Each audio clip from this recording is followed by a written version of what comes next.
Hello, players who only play one class and at this point are too afraid to look at the others. And TMs who know how to build every MC from all of their favorite animes.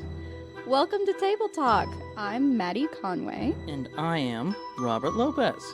What's on the schedule for today, Robert? So, if you listen to the last one, you know that we attempted to approach like the behemoth monolith of a fucking topic that is character creation, and delusionally thought that we were going to get through a lot of it. Yeah, I don't know what our plan was going into this. Newsflash, we didn't. We got thinking through. we would get through all of the classes and races and backstory in an hour. We only and 10 got minutes? through races. Got through races. So today is part 2 of character creation, and it's going to be just about classes. It's probably going to be our longest episode yet. So I mean, you'll see it. I guess folks. if you click on it, it's probably going to be around an hour and 20. I think our longest so far has been an hour and 10. So have fun with that. An hour and 20 is a good benchmark to shoot for. We'll see if we get there. So there are 14 classes from Wizards of the Coast currently. Like, those are their core classes. There are 12 originally in the player's handbook. There are close to 120 subclasses, although that number might just be off. It was a search to find, because I was not going to sit there individually and count every single subclass, because that's insane. And subclasses get added all the time, too. Like, sometimes when they do, like, a content drop or a content addition, they add subclasses instead of, because they haven't added a new class in fucking forever. But the 2 new classes at the very end of the list, which we'll not talk about, but kind of hop to, Artificer and Blood Hunter are the newest ones. Blood Hunter is, I'm pretty sure, from Critical Role, and it's like the Witcher. It's like the Witcher kind of class. Artificer, you make robots, and then there's, of course, your core 12, Barbarian, Bard, Cleric, Druid, Fighter, Monk, Paladin, Ranger, Rogue, Sorcerer, Warlock, and Wizard.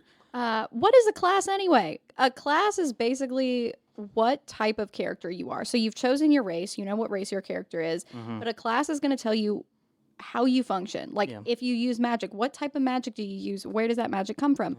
If you just punch things and you're like some type of fighter, what type of fighting style are you doing? It's very much like, how do you fight? How do you roll? What are the checks you're making? What kind of, I guess, role does your character fill if you're playing in a group, if you're playing in a very connected group? Your class in 5e is huge, and in my opinion, it's a lot more important than your race, because you can get to something that we'll talk about much later called multi-classing, where you put in levels in multiple classes.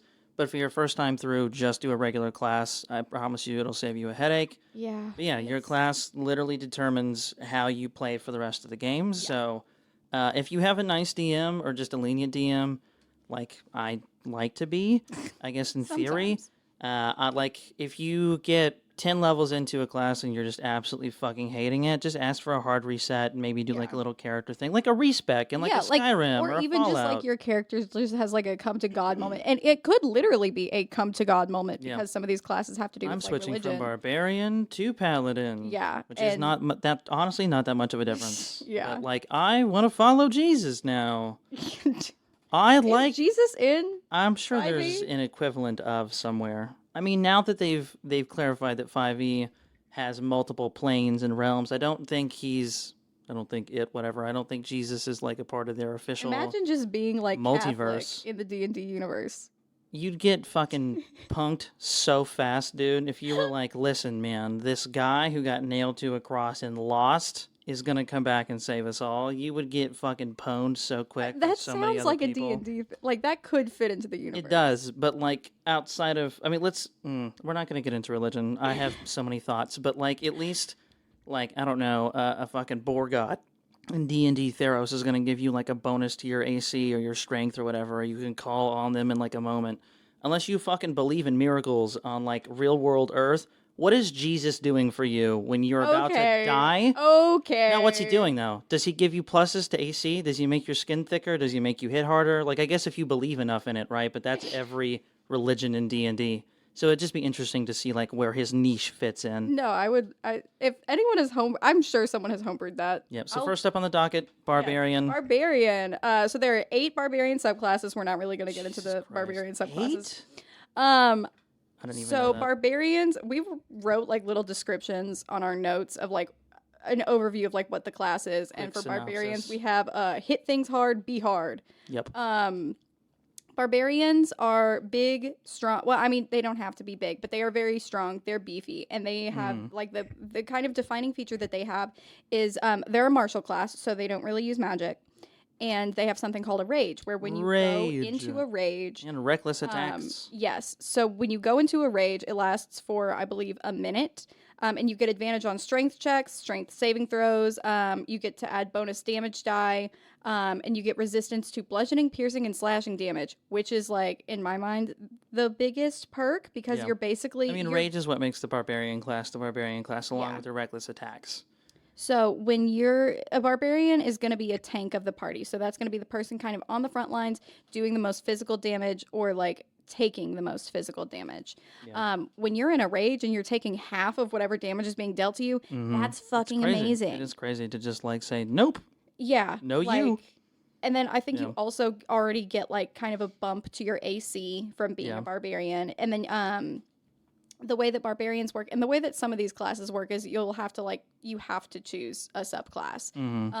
Once you hit level 3, you unlock a subclass, right? That's when you get it at level. Yeah, so at level 3, depending on what app or character sheet or whatever the fuck you're using, you'll be prompted to then choose a subclass, and then that subclass will give you a number of different benefits. Kind of like last episode where we talked about subraces, where you have your overall benefits that come with like elves, and then you have sub benefits that then come from being a wood elf or a sea elf. It's just same like thing. that with classes. Yeah.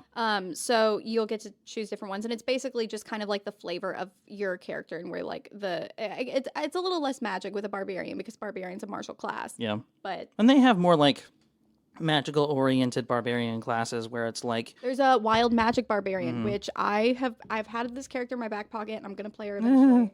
And Robert keeps pushing me to play her, is a wild magic barbarian fairy. God, it's so fucking cool. The idea of being so small, but like hitting so hard. I don't know. That idea is just funny to me. And also a barbarian who can fly. It's like Ant-Man. That's so solid to be able to just like. Yeah, having a fly speed is crazy. Yeah. And then also at later levels, you get like a bunch of benefits. One of them is brutal critical, where you basically roll a crit with a melee attack. If you roll. Or when you roll a critical, you get an extra damage die. Yeah. Which is really nice because if you crit, you're already doubling. Yeah, and it depends on how like your DM chooses to do criticals. That could be even better. Like some DMs are just like double the amount of damage. Some DMs will say roll a whole nother set of damage dice. So in theory, if you hit a brutal critical, that means that you get to, I guess in theory, roll 2 separate dice or 2 separate sets of damage dice. It can get crazy depending on the rules at your table. But like they are literally just hitting things over and over and over again, very hard. I will say they kind of have a rep for being dumb. Yeah. Intelligence. Shout out to Gorg from fucking Vox Machina. Right? Grog. Jesus fuck. I'm so sorry. I literally just watched a clip of them doing a live show. No, because I thought you were talking about Gorgug. No, yeah, that too, though, kind of, right? But he's from Dimension smart. 20. But yeah, like, Grog is one of the best examples of, like, classic the dumb barbarian. And, like, some people have kind of complained that, like, that portrayal has now infected everyone else's thought about what a barbarian could be. No, and it's just, like, I don't know. Intelligence doesn't have to be a high stat for barbarians. And why would it be? Why would it be? What are you doing like in battle? But that's something that we can talk about next episode when we talk about flavor, right? The idea of having an intelligent barbarian, like a John Wick type or a Sherlock or a like fucking what's his name? Denzel Washington from Equalizer, right? Like where you plan out everything and you hit really fucking hard. Yeah. That could be kind of cool. That would be kind of cool. You also get a D12 for your hit dice. It's fucking nuts. That's so fucking so nice. Nuts. You're gonna have a much higher like HP than some of your spellcasting friends. Yep. So shotgun of benefits really quick so we can hit the next one. Unarmored defense, basically if you're not wearing anything but a loincloth, your AC gets buffed exponentially.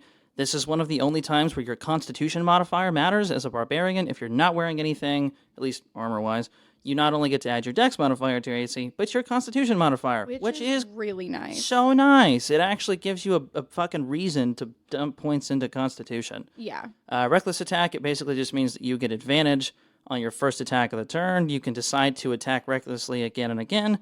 The issue is that once you've attacked recklessly, attack rolls against you then have advantage. So it's like you run into battle and your only goal is to hit the fuck out of the guy in front of you. And you definitely can. And you definitely will if you're rolling advantage, but then it means everybody around you is going to have advantage until I think your next turn. Yeah. Danger sense, you can basically feel when things like it's kind of like a second sense, like a low budget spider sense. You can feel when things are off. You kind of like can feel when you're in danger. So it makes them like a nice little metal detector for danger and for getting your party out of shitty situations before they happen. You move really fast. You have advantage on initiative rolls. Persistent rage. You basically can continue to do it over and over and over again, and you don't roll out of it, or you don't end it until you fall unconscious. So essentially, the more points you put into it, the longer you can stay in the one thing that makes the barbarian class so fucking nuts, which is rage. And then up next, after barbarian, in a very different kind of like tone, is a bard. Scanlan. Our little description for that was I love that guy. Roll to fuck. Bards kind of get so bards they are a spellcasting class. Roll to fuck. Full spellcasters. And their magic comes from instruments traditionally. There's definitely different ways you can do bard where you're not using instruments, but like traditionally it's like you have an instrument, you play music. Chris Pine in the Dungeons and Dragons movie, or Fig from Fantasy High. Scanlan from Critical Role. Vox Machina. There are 8 bard subclasses. I personally love bards. Yeah, bards. I've never played one. I want to play one eventually. But they're super fun. I think it goes. Bards get this reputation for being very, very horny because they're like a very charisma front class. Yeah, like they've got a ton in charisma, and they're kind of like goofy. And it's like in nature. This idea that like if you could roll to seduce anybody, yeah, why would you not do that? I mean, if anything, just for benefit or gain of the party, not even to like legitimately have sex, just to be like, hey man, you want to fuck? And then the guard's like, yeah, I'll see you later. And then it's like, okay, well, let me go grab something from behind you real quick. And we'll do that. And they also have a ton of like charm options. And there's literally 2 subclasses. There's one, College of Glamour, which is literally just making yourself as fucking attractive as possible. Yep. And then it benefits you in pretty. like fighting. And then you also have like Eloquence, which is like where at level 3, I believe you can't roll below like a 10 on persuasion, which is pretty much nutty. But you also get this really fun feature called Bardic Inspiration, where it is basically one of the defining features of the Bard class. Yes. So at the very base level, you're going to get a D6 for your Bardic Inspiration, and you'll get more Bardic Inspiration die as you go on. But you can give that D6 to anyone at the table, or even some NPCs if you want to. And within the next 10 minutes of getting that, most DMs will just let you kind of like keep it for as long as you need. Yeah. Whoever you give that dice to can roll that dice and add the number to any ability check, attack roll, or saving throw. So if you have like a companion who is dying, Bardic Inspiration, their unconscious body, and then they're going to get a D6 to add to their like death saving rolls. And as you get, as you level up, your dice are going to get higher until you eventually cap out at a D12 at level 15. Yep.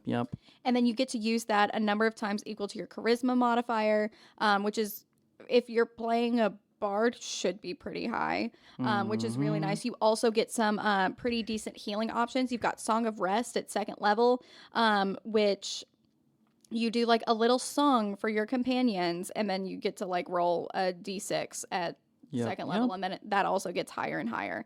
And then they also get a pretty good like bump to all of their like ability scores. So you get to add half of your proficiency bonus to everything that you don't have proficiency in, which is so nice. So that's kind of like, I think it's called Jack of all trades, and it's literally like Jack of all trades. Pretty wild. Bards also have some of my personal favorite spells. For cantrips, you got Vicious Mockery, which is basically you just insult someone. You make fun of so somebody, much and then they take psychic damage and have disadvantage on their next attack roll they make. And then also at first level, you get Dissonant Whispers, which is so fucking sweet. And that's something that can deal 3d6 psychic damage as a first level spell. Yeah. Pretty nice. Something you can just do. Because they're a spellcaster, they're going to have a lower hit dice. It's 1d8, but that's still nicer than several of the other spellcasters on this list. A lot more squishy than barbarians, which most classes are going to be more squishy with the exception of a few, so. Yeah. But I absolutely love bards. Yeah. And say outside of that, see here, a couple of different things. So, They have this fun ability at 6th level called Counter Charm, where you basically get to do a performance, and then any friendly creature within 30 feet of you now has advantage on saving throws against being frightened or charmed. Which fighting things like dragons that have they have like aura abilities that frighten all creatures by like hearing them or seeing them, or just in general being able to do that is pretty nice. Very Just to nice. say, nope, actually you don't get to do that. Let's see here. What else do they have? They also just get to, as they level up, pick random spells and cantrips from other classes. Yeah, that just part's add them, really nice. which is really nice. So that way you're not just locked into like your boosting friend spells. Yeah. And then of course you have a couple of different subclasses for them. So I think the two that the one that they mentioned, at least on D&D Beyond, is College of Lore. So the idea is that every subclass is a different college. Which you can definitely roll it into your backstory. They're like, oh, I just learned how to play on my own. My dad taught, like it doesn't literally have to be a college, but that's what they call the subclasses. But the one that they have up there, you get to basically gain proficiency with a bunch of different skills when you join that college at level 3, and then you also get something called Cutting Words, which is very similar to Dissonant Whispers, and then the other one you mentioned before, where essentially you just get to make somebody have disadvantage, or you get to like subtract a certain number of whatever the fuck from their roll. So it's all pretty nice. It's really nice. And you can also change. I think bards are very versatile in terms of like barbarians. It doesn't really matter what subclass you are. There's a specific like vibe to a barbarian. Yeah. Where bards, you can totally change that. Like you can have someone with how crazy they are. There's one called like Bard of Whispers, and it's like very edgy, and like you're collecting the souls of dead people, and you can like use them. And It's then all, you it's all also about have storytelling. like So it's Bard just of Swords, and so you can like have like a more like melee focused person, or you can have like glamour and creation, which are going to be a lot more like classic magically. So you can really do. I think bard is one of the most versatile classes in D&D. I agree.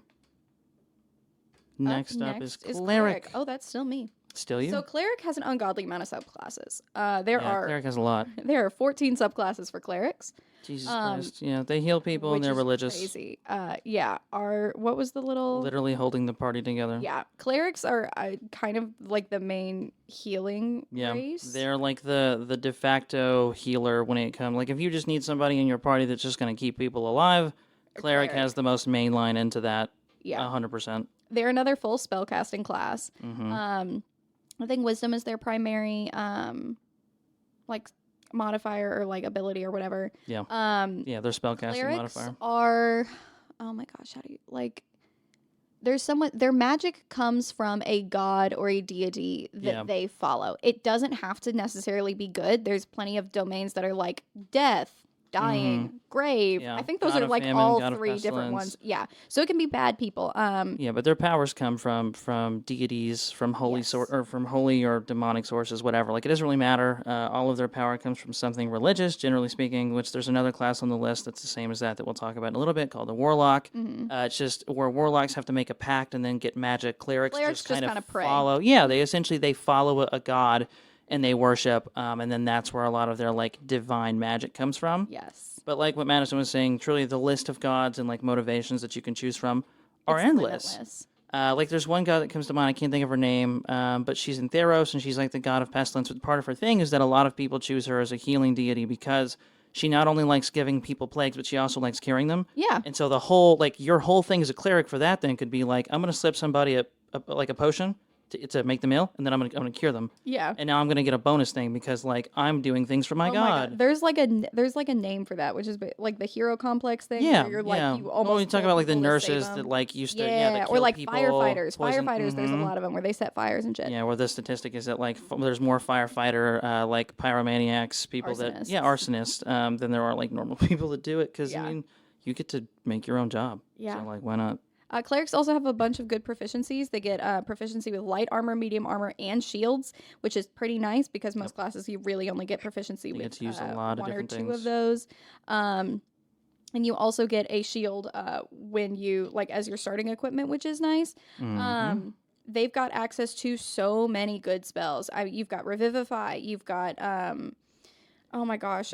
Cure wounds. Cure wounds. Level 1 that just comes you're with the gonna class. be doing some like pretty solid Thaumaturgy is also one of my favorites, which is just basically, it's dramatic. It's like you do like a small thing to like show your deity's power, which is like you make the ground shake or like something like that. It's just like, I don't know why I like that one a lot, but I do. And so, like, when I say the domains can be anything you want, war is one of the options. Peace is one of the options. Order, nature, light, life, grave, death, forge, like truly anything that you can imagine. And those are just the like Wizards of the Coast ones. And then there's dozens and dozens of like unearthed arcana or like unofficial, but like still kind of designed by like Wizards of the Coast designers. And then you also have like all of these different ones, which are really, really cool. Then you also get this awesome effect called Channel Divinity, which starting at 2nd level, you get to basically channel like divine energy from your deity or whatever. Yep. Which can do a couple different things. Turn Undead is like the standard one, which basically cause any undead creature that could see or hear you to like run away. Several abilities that are very undead focused, or that like do extra damage to undead. And the only issue with that, and you'll find this with some of the classes, is that like their abilities are very specific to a certain kind of enemy or a certain kind of whatever, or they make you lock in something really early, and then that's the only thing you can do with it. Honestly, just talk with your DM. If there's a particular enemy type that you know you're going to be fighting a lot in the game, just be like, hey, can my destroy undead ability that only deals with undead, can we just make that so that we can do it with like different kinds of creatures or just creatures of like evil nature? Like, because it is a little silly, this idea that you're playing kind of stuck into like undead only. And it's like, also, if you have undead people in your party, you're fucked. Because we've played with undead people at our party. You can't, fun story, you can't heal undead with traditional divine magics because it does damage to them. So that's actually a way that clerics can then turn into damage dealers when you're fighting a specific kind of enemy, is that any traditional holy healing spell like cure wounds, whatever, all of those do damage instead of healing when you're talking about undead. You have to do necrotic damage to them or they have to heal themselves.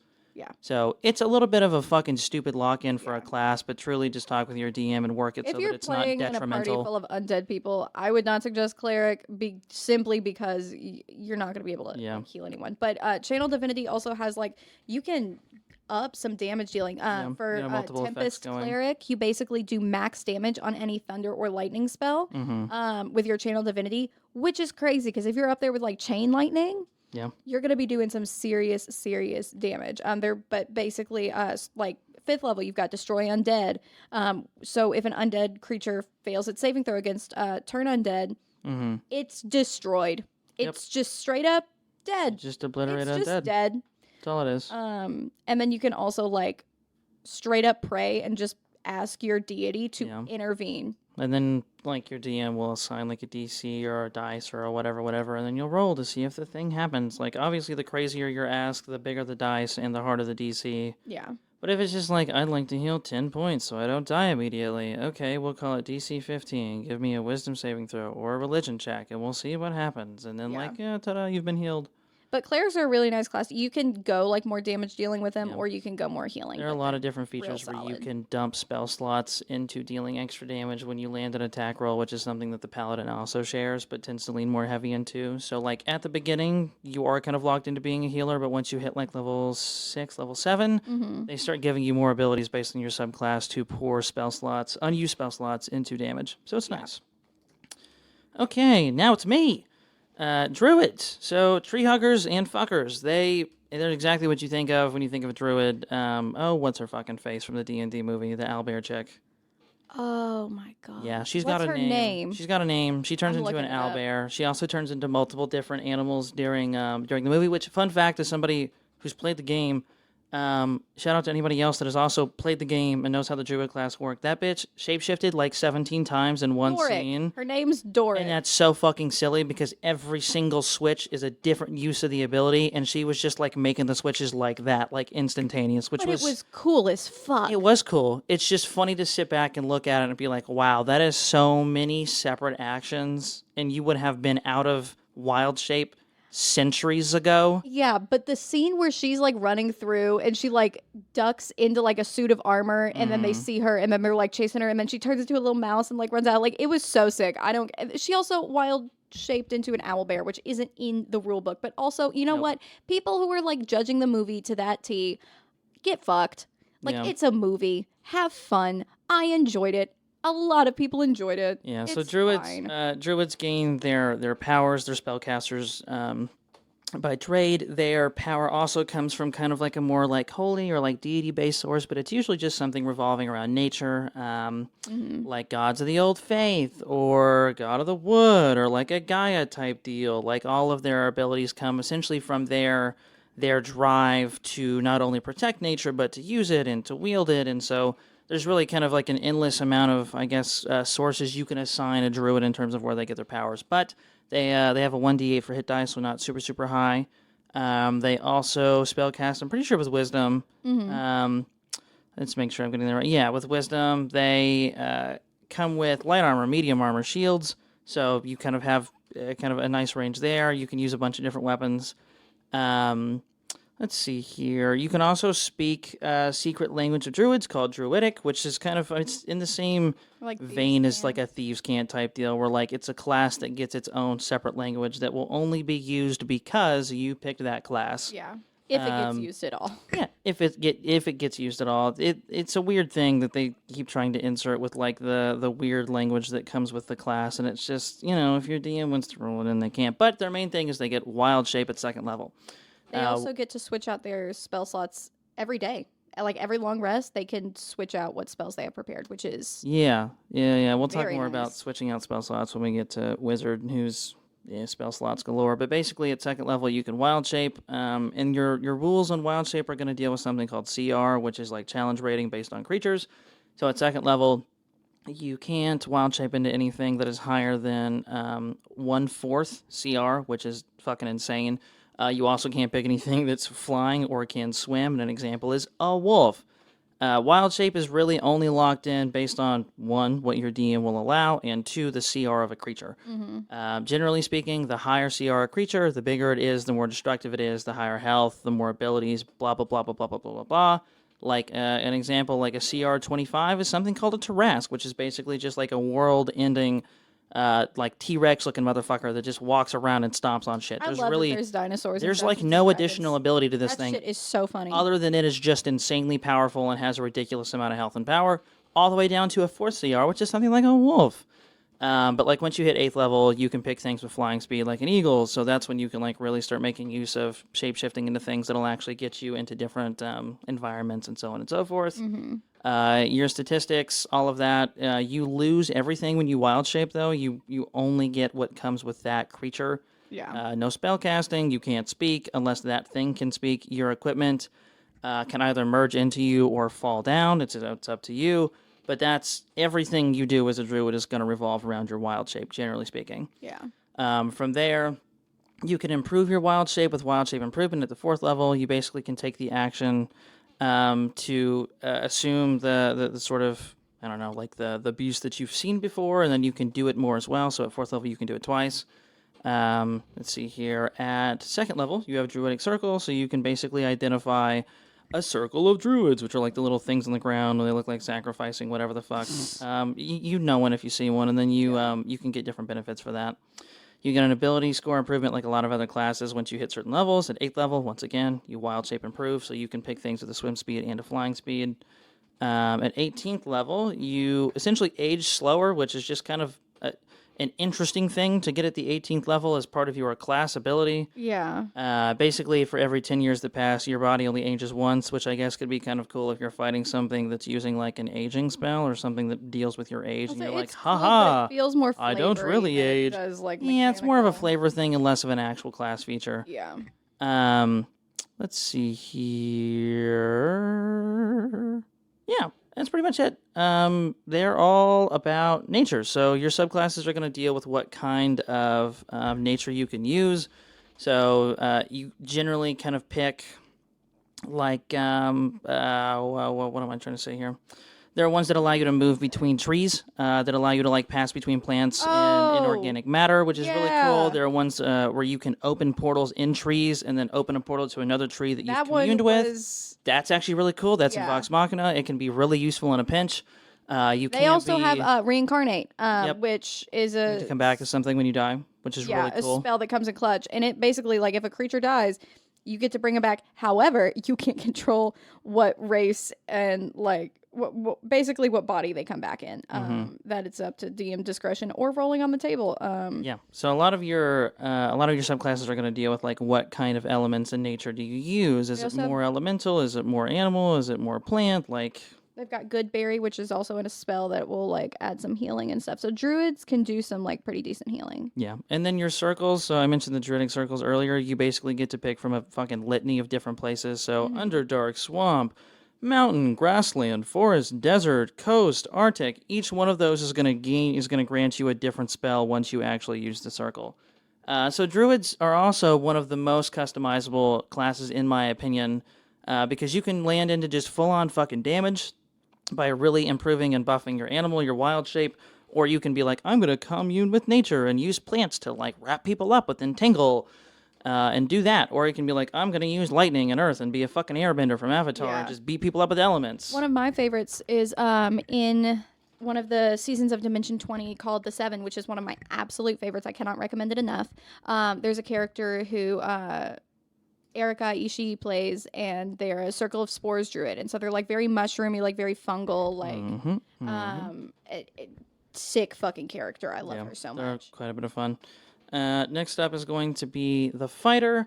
So the fighter is also one of the more customizable classes when you're talking about subclasses. Subclass plays a huge role when it comes to the fighter. So they're not as tanky as the barbarian, and they don't rely as heavily on doing just huge amounts of damage with one hit. They're more like stick and poke the whole time. They're kind of like finesse. Yeah, they're like, if you think as barbarians is more like brutish and more like kind of hitting people with their hands and giant axes and kind of like the raging and shit. Like fighters are much more of like dancing around people and tripping people up with their feet and throwing like dirt at them and then using... The description you have written down is hit things soft, be soft. Yeah, hit things soft, be soft, whereas barbarians are hit things hard, be hard. So the being soft also means that they are a lot more well-rounded. So you kind of get a little bit of everything with the fighting class or with the fighter class.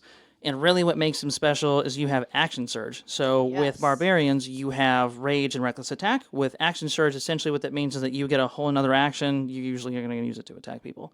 And Action Surge is really fucking nice. So at the second level you get it. It literally just allows you to hit people a second time. You also get something called Second Wind, which allows you to regain health in a pinch. And unlike a lot of classes where you don't get your subclass until level 3, you pick your fighting style at level 1, which is like a subclass within a subclass itself. So you can pick something like archery, defense, dueling, great weapon fighting, protection, 2-weapon fighting. And basically all of those different things are going to give you a benefit based on the kind of weapons or fighting style you think your character is going to use. So if you really want to lay into like being a tank and using like a tall tower shield with like a spear in one hand, pick defense. While you're wearing armor, you gain +1 to bonus AC. If you want to be more of like throwing knives at people or like using a bow and arrow and then very quickly switching to a longsword, there's archery, which basically gives you a +2 bonus to attack rolls you make with ranged weapons. So you really, really get to customize your fighter, which is kind of the nice thing about them. They're very I don't know, like they're very open to change. And there's so many different options of like Jesus Christ, there are like Eldritch Knight, so you can go and like use some magic, or you can just do champion. And that's going to be your martial archetype that you hit at level 3. And there's some that are more like gladiator style or like this, that, or the other. Very popular option people choose is samurai, because everybody likes to roleplay as a samurai every now and then, and basically like samurai is the one that I have the most. Samurai and Eldritch Knight. So like Eldritch Knight is you're using a lot of really powerful magics in one hand and a sword in the other, and so it's all about doing a shit ton of damage from afar and then coming in with your swords and like finishing them off. Whereas samurai is actually really cool. Well, they're both really cool. Sorry, samurais are very like locked in. A lot of people pair it with compelled duel, which basically forces a creature to interact with you if they fail a wisdom saving throw. They basically can't be moved by anything that would push them back. They're like indomitable. It's fucking crazy. It's really cool to see because I mean, it's like I said, you also get swashbuckler as well. So if you want to be a fucking pirate, swashbuckler's rogue. No, swashbuckler's also fighter. It is. Yeah. Yeah, swashbuckler's fighter. Yeah, swashbuckler is indeed fighter. Fuck. Yep. You also have gunslinger under fighter. Yeah. So if you want to use guns. It's officially unofficial. I don't know why it's not listed as official. It's been like Wizards of Coast has given its stamp of approval and like has put things out about it. Right. Yeah. It's on D&D Beyond, but it's not listed as like an official one. But gunslinger is, if you've seen Vox Machina or like first season of The Critical guy Role. that uses the gun. Percy. Yep. So if you want guns, Ermac from Mortal Kombat. Yeah, if you want to Go use guns, it's really crazy. cool. See, I have somebody in another campaign that I'm playing in right now that's doing Gunslinger, and he just pulls out like a fucking, like basically like an old-timey sniper rifle and just Yeah. does a ridiculous amount of damage to people Yeah. whenever he wants to, and then pulls out his little knife and then cuts people, you know? yeah, it's nutty. Yeah, you also get an extra attack at 5th level, so again, something else that's like the hallmark or an earmark of the fighter class is just taking a ridiculous amount of fucking actions. So not only do you have action yeah. surge, which gives you a second action, you can then do extra attack, which means that when you attack once, you attack twice instead. And then when you hit fucking level 20, you get to do it 4 times. Fun fact that I recently learned too, a lot of DMs would be like, oh, if you hit somebody once, your second attack has to be against that person, or you can't move when you do your second attack. That's not in the rules anywhere that I can find. Yeah. You can initiate your first attack, move 30 feet, and then hit somebody else with your second. I remember that conversation. Nothing barring you from doing that, which is really fun when you look at fucking monks that basically are just attack central. I would say that's a perfect segue. Yeah, and say at 9th level, really quick, Indomitable, you can reroll saving throws. If you fail them, you can only do it once until you finish a long rest, and then you can continue to do it more and more when you level up. And then everything from there is like what we were talking about, all your martial archetypes. Literally everything about the fighter class that makes it special is the martial archetype. Yeah. And then to monks real quick. So we had someone who played a monk at our table. I've never played a monk. And then I was like sitting here reading through some of this stuff and it's Or you just watch somebody fucking play it. Yeah, it's insane. It Which looks is like nutty. a lot. It looks very intimidating. You also get a D8 for it. Monks are, I don't even know. They're basically someone who is like, they're monks. My description like- is hit things a lot, be insane, because Yeah. that's what they are.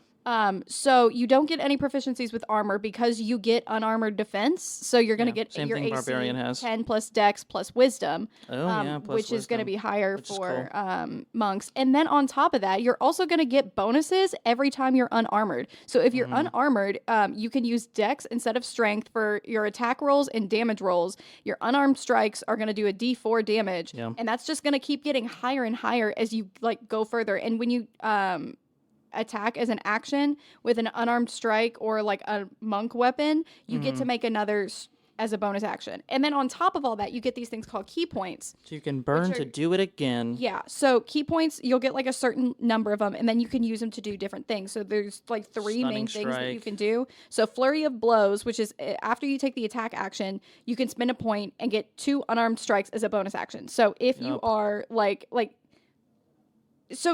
yeah, you could do 4 unarmed attacks at 2nd level against someone, which is crazy. You also have patient defense, which you can spend a key point to take the dodge action as a bonus action, and then step of the wind, which you can use disengage or dash as a bonus action, and your jump distance is doubled.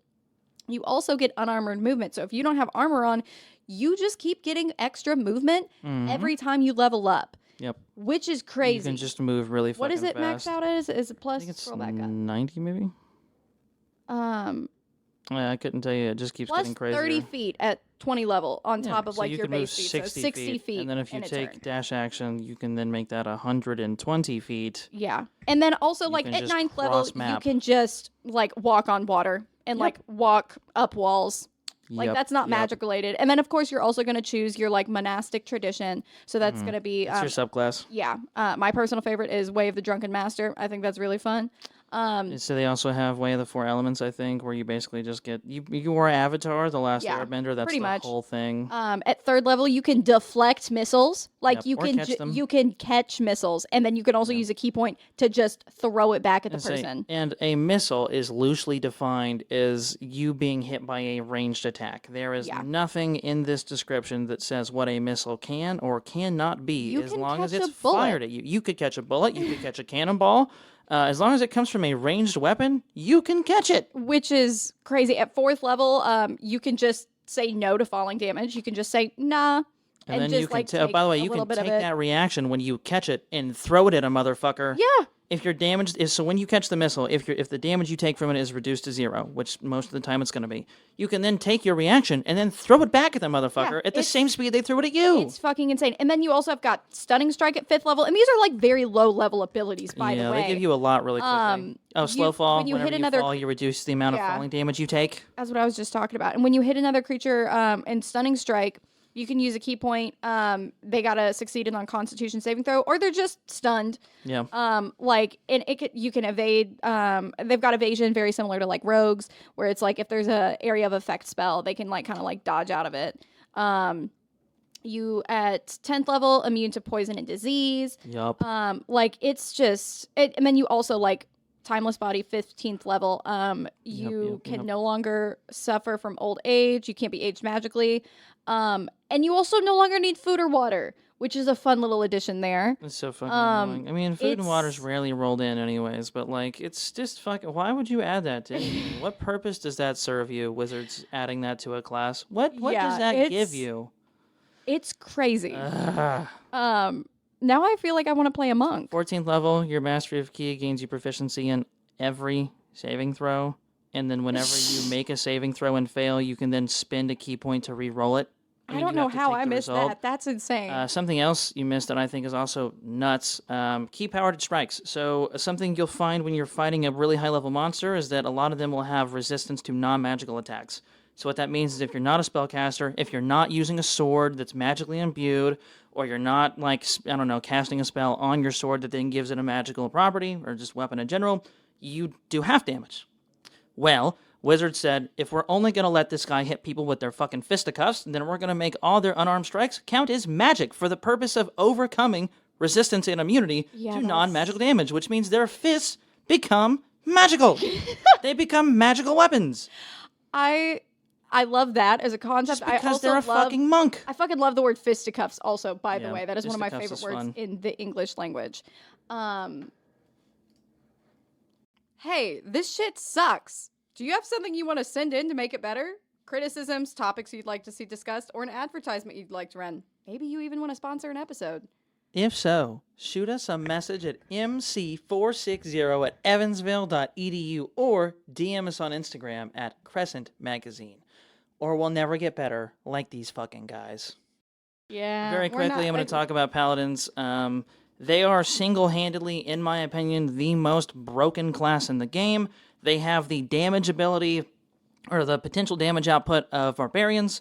They also have the fucking health and resistances of Barbarians. They also get an extra attack, like Fighters. They gain Holy Magic to heal people, like Clerics. The amount of bullshit that they've packed into Paladins is nuts. They have Lay on Hands, which you get immediately as a first level. Basically, every time you level up or you hit a milestone, you get more Lay on Hands points. You spend an action. I think right now my character in the other campaign is 40 Lay on Hands points.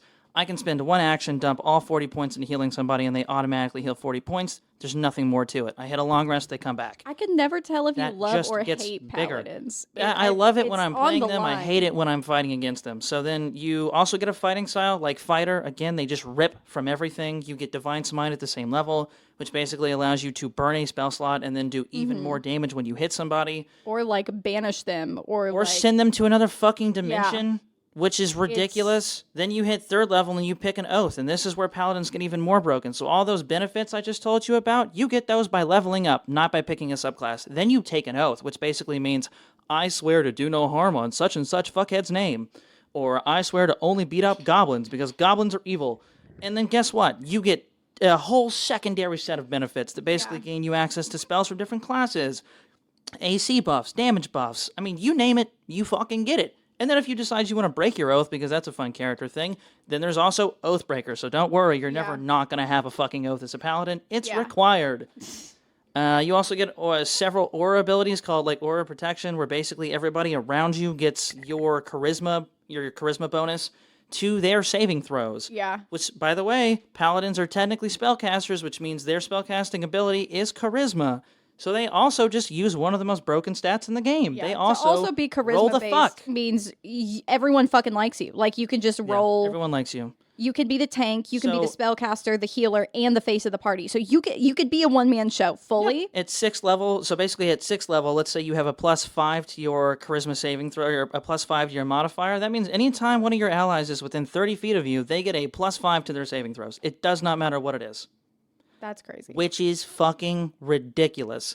Truly, they can do it all. Let's see if there's anything else that's worth noting other than the fact that they're insane. They get 1d10 for hit points, again, because let's just make them more broken. They have a lot of health. Oath spells, like I mentioned, you get a lot of different things that come with your oath that you swear. The extra attack, the aura of protection. Aura of courage, 10th level. Creatures around you, friendly creatures within 10 feet of you cannot be frightened. Just can't be. There's no disadvantage. There's no advantage. Just cannot be frightened. That is so kind of now in our last campaign. people within 10 feet, and then you hit 18th level and it goes up to 30. So that means at the 18th level, all of your friendly allies get a +5, +6, +7, doesn't matter whatever crazy stat you have, to every saving throw, and they just can't be frightened. Yeah. Just because you're conscious. You don't even have to do anything in that fight. Wait, do you just because does it you're have conscious. to be? It doesn't even say, while you're conscious. It says it, it says at the very end. That sucks. Yep, you can also, if you spend enough healing points with lay on hands, you can just cleanse people of diseases and poisons. There's really no other requirement for that. You can just do that. And that's pretty much it without going into the specific oaths. That's why I figured this one was going to be quick. They're just the do-it-all class. Yeah. Literally, they can do everything. They can heal just as much as clerics. They can do as much damage as barbarians. They have auras, which almost no other class in the game has, on top of just doing everything else. They can just do whatever they want. They can sacrifice spell slots like clerics and do more damage. Their oaths, again, give them a whole extra added layer of bullshit. They can do whatever they want. And if this seems like a biased review of the Paladin class, it is. They're insane. And with that, I think we're going to go ahead and do a quick cut just because Madison has class. Sorry. So when we come back in, for you, 5 seconds, we're going to talk about the other half of the classes, and then we'll do another episode after that talking about background and flavor. Woo! Cool. Bye. And we're back. I'm back from class. She's back from class. In real life time, it took a week. For you, it took 2 seconds. Okay, so we're going to hop right back into character stuff, picking up with Ranger. So it's exactly what it sounds like. They hit things from afar. They are usually kind of nature-based in some way. So a lot of people like to roleplay them or give them flavor text, or Protector of the Wood, or Protector of Culture. They're usually elves, because elves work really, really, really, really well with the sets they need, which is high dexterity, kind of extra perception and investigation checks. They lend themselves naturally to be more investigative characters. They use bows and arrows. However, something that I wanted to note, because literally before we started recording, we were talking about what can you really do with a ranger in a modern setting? Things like crossbows, things like throwing knives, any kind of thrown projectile, really. So rangers typically are bow and arrow, but what they get are a lot of bonuses to ranged attacks because it's not specific to the weapon you're using. I believe that there are some perks that you can get for rangers that are specific to different kinds of weapons, but for the most part, it's just bonuses to ranged attacks. I'll say I know there's feats like crossbow expert. Yeah, and you can take things that are used before with a rogue that was just seeing how many attacks that I could spam. And so that's the other thing to know about rangers is that unfortunately every other class does it better. So the fighter with gunslinger does it better. Anything with rogue also does it better. The issue with ranger is that there's not enough there in their class to make them stand out amongst pretty much any other character or any other class at the table. They get a fun little thing at first level called favorite enemy, where they basically pick an enemy type and they get advantage on any checks related to those enemies. Sometimes attack rolls, depending on how your DM wants to play it. So you could say it's kind of a fun way to roll in some more backstory of the whole, he hates goblins. Goblins burned his family down, stupid shit like that, and being and now he's hunting down all the goblins. Well, now he has advantage on everything goblin related. Well, that's good, but that's also so specific. If you're not doing a campaign where you're going to be dealing with those people. This is another thing where you need to talk to your DM to figure out what kind of enemies are going to be in there. So shout out to Dimension 20 again, Crown of Candy. There was a ranger, I forget what his name was. It was a little boy who was he was from the Rock Kingdom. Remember what his name was? Allie Beardsley played him. Liam. Peppermint. Yeah, Peppermint. His favored enemy, if I remember correctly, was the meat people. And it worked pretty well. So it's kind of one of those things where to an extent, you kind of, I don't really know if I want to pick wolves or if I want to pick ogres or if I'm going to pick goblins. And then it's kind of an awkward thing to be so DM, how many goblins are we going to fight in this campaign? Comparison to every other kind of enemy. Are we going to be fighting a lot of humans? What about halflings? So I think when you're picking your favorite enemy, try and pick one that makes sense for your backstory and just fingers crossed your DM rolls that in because chances are they will. Yeah. I'll say I'm not a big fan of rangers. However, Vex from Critical Role, So and like fucking Vox cool, Machina, man. Yeah, who's like Vex my makes it look so favorite much character cooler. in that like setting campaign. Yeah. I'm obsessed. And he's Everything a good Laura example Bailey of like the touches, throwing knife phenomenal. stuff too. No, that's the Oh, brother. that's the brother. Yeah, yeah. The brother's one of my favorite characters. Yeah. Vex. Vex and Vex. I love Vex, and she's a ranger, and I'm in like classic ranger fashion. And she leans into the less like a lot of people. I feel like when they think of rangers, they think of like the solemn, like out in the woods loner type. Yeah. And she leans much into the more like fast and kind of like charismatic, high dex, that kind of thing. So there are different ways to play it. But yeah, just note about playing in more modern settings. Don't be afraid to just find different throwing weapons because truly my next character that I play in any campaign I've decided is going to be a ranger that uses throwing knives because I just think it's fun. So, there's that. I also get the favored terrain. Yep. So they basically get to pick a kind of terrain, and they're like proficient in it. So that means like any kind of checks related to it, they get their proficiency is double. That means if they're traveling in that particular kind of terrain, you get benefits like your entire party doesn't get slowed down by difficult terrain of that kind. That's nice. Your group can't become lost except by magical means, which is also nice. So if you pick desert for some fucking reason, if you hit a wandering in the desert arc, you don't have to get lost because you're an elf or a ranger that likes dirt and sand. So you also get a bunch of other things when you're going by yourself. So like when you travel alone, you can move more stealthy. When you forage, you get twice as much food. When you track things, you can learn their exact number and size and how long ago they passed the area. So again, Ranger is very heavy to working with your DM because if you don't work with your DM and you just pick random things, the chances of you hitting what you actually want to hit is very low. But if you're like, hey, here's this really cool backstory, here's why I picked their preferred terrain, here's the preferred enemy, here's the fighting style, what can you do for me? Chances are you're going to get a cool moment instead of just being like, well, we never really hit an Arctic plane. So I'm useless. Yeah, so I didn't get to use like a whole half of my character. I mean, that's like playing like a sea elf character, and then you're not anywhere near water for any of the campaign. It's like, okay, well, this is gonna kind of suck. Yep. Because I can't do half the things I'm supposed to be able to. And so, talking about the fact that they're just kind of like fighters light, they also pick a fighting style, and you don't have to pick archery. You can pick defense or dueling or two-weapon fighting. So, like, I don't know what's the fucking point in playing a ranger? The idea of like a melee ranger is very funny. Yeah, that's pretty much it. They get a bunch of like nature spells as well. They pick archetypes like every other class does. They get an extra attack. Again, shout out to the fighter. They also just in general, once they hit 8th level, they can move through difficult terrain without any penalties to movement. So we haven't explained difficult terrain so far. What it means is that let's say that you're walking through like a very craggy landscape up the side of a mountain. Your DM might rule that that's difficult terrain, and what that means is that it takes twice as much movement as it does normally. So the average character has 30 feet of movement. That means that on any given turn, they can move 30 feet at a time. So difficult terrain would say, actually, no, it's going to only be 15 feet because 1 foot counts for 2 in difficult terrain. Yeah. Which means when you are traveling in a group setting, even outside of combat, it's going to take you twice as long to get to where you're wanting to go. And so the ranger in this case says, actually, it doesn't because I like the woods or I like sand or I like, snow.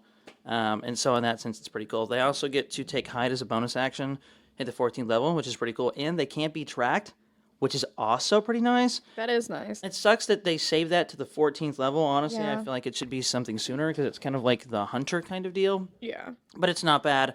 18th level, you also get to, when you attack a creature that you can't see, you don't have disadvantage, which is nuts. So it basically means that, like, if any creature is invisible within 30 feet of you, you can just be like, actually, no, it's not. I'm going to hit it instead.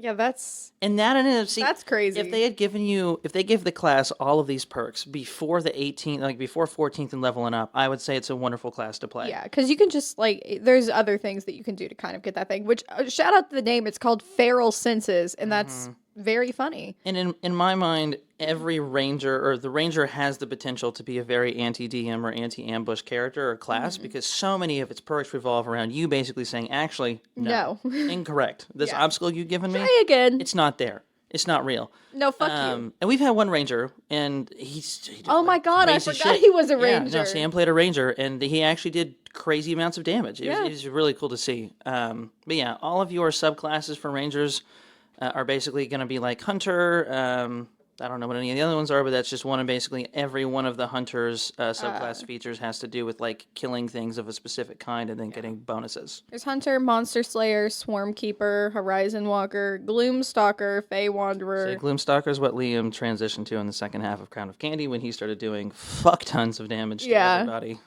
Beastmaster, and Drake Warner. All of those names are they all sound so similar. Yep. All right, next up on the docket is Rogue. Rogue. I love rogues. Well, I've got a love-hate relationship with rogues. Rogues are halfway through a campaign. Yeah. Listen, I love multi-classing rogue. I don't like playing a straight rogue. Rogues are sneaky little fucks. I don't know if that's what we wrote. Isn't that what Vax was in Vox Machina? Was it not? Okay. Yeah. So rogues are. It's kind of what it sounds like. Mm-hmm. They're like, oh, they're sneaky, they're edgy, they're in the shadows. They do like. There's lots of different flavors that you can give them. There's a handful of like subclasses for him, so you can go more of like an assassin or like a scout, a thief. There's even a pirate one, Swashbuckler, which is one that I played like just level 9 straight rogue, which is funny, which I don't recommend. The fighter subclass also has an option to do basically the same thing. Yeah, which is to be like a pirate swashbuckler. Yeah. So if you can't tell, there's a lot of class overlap in the design of 5e. They basically create static perks and then like throw them in different classes, and then sometimes those crossover, which is why people are like, why would you play a ranger? Because the ranger only has like 3 unique abilities and they're all gatekeeped at the 14th, 18th, and 20th level. Yeah.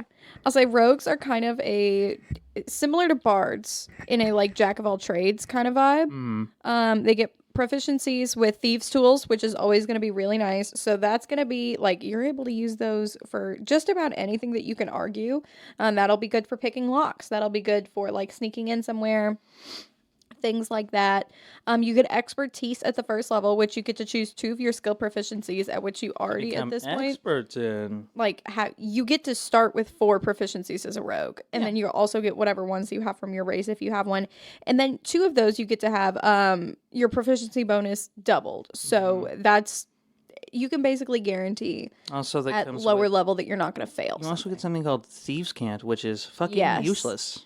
I want Thieves' Cant to work so bad, which is basically you have access to this secret language, and it's like a mix of dialect, jargon, and code, allowing you to like spoken by thieves and underground shady people. It sounds really cool, but unless you're doing a campaign where you're dealing with like different languages and stuff like that, you're not really gonna get to use it. But you also get sneak attack, which is like sneak attack is the dopest thing about the rogues. Thing that makes rogues. Which some DMs rule it to where like if you're behind an enemy, you get a sneak attack dice no matter what, which means the rogue isn't as different as some of the others, but the fact that at let's see, at the 20th level you get 10d6 sneak dice is fucking insane. So you get sneak attack anytime that you have advantage on an attack roll. Anytime that you've got an advantage on an attack roll, then you get to You know what that means though? That means that if you're in somebody's fucking face, like up in their face, and just have something that gives you advantage, sneak attack. Yeah, it's amazing. Your eyeballs are literally on your forehead, and you're like, you didn't see this one coming. Yeah, and there's different things like the Swashbuckler one is basically you get sneak attack if you're within 5 feet of people, just for like the fucking fun of it. So fucking stupid. But so you don't need advantage on the attack roll if another enemy of the target is within 5 feet of it and they aren't incapacitated, and you don't have disadvantage on the attack roll. You can also use that. You can use it with finesse or ranged weapons. And that's going to go up with every level. So it starts at 1d6, and then that keeps increasing and increasing. And that's really where, like, the power of rogues comes from, is because, like, there's no limit to how many times. Like, it's something that resets. This is an every turn thing. It is not a, like, once it would make more now sense if it was, like, on,